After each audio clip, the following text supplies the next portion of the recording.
melainkan memang sudah cukup 2 alat bukti dan bisa dinilai pembuktiannya di pengadilan.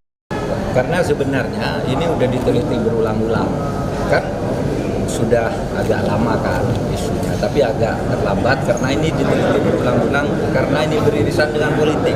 Nanti kalau ditindak dibilang bahwa ini tindakan politik, ini karena punya masalah politik. Saya bilang hati-hati. Tetapi kalau bukti sudah cukup jangan ditunda, karena kalau menunda penetapan tersangka itu salah juga secara hukum. Bisa dituding loh. Anda kalau menunda, Anda sudah memenuhi syarat, berarti Anda menghalang-halangi penegakan hukum, itu salah. Sementara itu Presiden Joko Widodo menunjuk Menko Polhukam Mahfud MD sebagai pelaksana tugas Menkominfo menggantikan Joni Plate yang kini berstatus tersangka.